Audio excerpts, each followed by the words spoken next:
પ્લાસ્ટિકના દાણા ભરેલ બેગો ટ્રકમાં ભરી નિયત જગ્યાએ પહોંચાડવાની જગ્યાએ ટ્રાન્સપોર્ટ માલિકની જાણ બહાર રસ્તામાં ચોરી કરતા ઈસમોને ચોરી કરેલ પ્લાસ્ટિકના દાણા ભરેલ બેગો સાથે ઝડપી પાડતી સુરત ગ્રામ્ય જિલ્લા એલસીબી શાખાના Jayal Patel police sub inspector નાઓ એલસીબી શાખાના પોલીસ કર્મચારીઓની સાથે સુરત જિલ્લામાં પેટ્રોલિંગમાં હતા. તે દરમિયાન એએસઆઈ મુકેશભાઈ જયદેવભાઈ તથા યુએચસી અનિલભાઈ રામજીભાઈ તથા યુએચસી કાર્તિકગીરી ચેતનગીરી તથા યુએચસી હેમંતભાઈ ઈશ્વરભાઈ નાઓને સંયુક્ત રીતે તેઓના ખાનગી બાતમીદાર થકી ચોક્કસ હકીકત મળેલ કે એક ટ્રક નંબર GJ19Y1495 નો ચાલક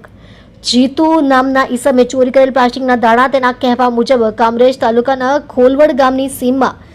નાયરા પેટ્રોલ પંપથી ભાદા ગામ તરફ જતા રોડ ઉપર સિદ્ધિવિનાયક ડિવાઈડર 4 રસ્તાની નજીકમાં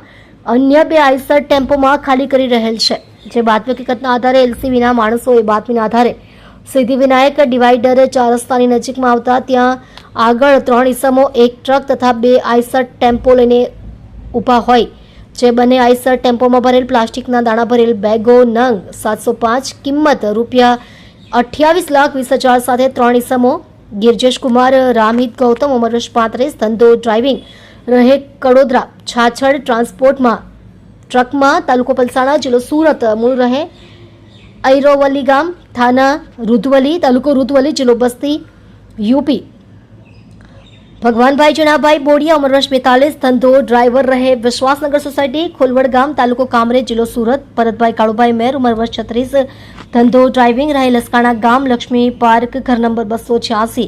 સુરત શહેર તેને ઝડપી પાડેલ અને 3 આરોપીઓને આઈસર ટેમ્પોમાં ભરેલ પ્લાસ્ટિકના દાણાની બેગો બાબતે બિલ તથા આધાર પુરાવાઓની માંગણી કરતા તેઓએ પોતાની પાસે નહીં હોવાનું જણાવેલ. જેથી કુલ કિંમત ₹54,36,000 નો મુદ્દામાલ BNSS કલમ 106(1) મુજબ કબજે કરેલ છે.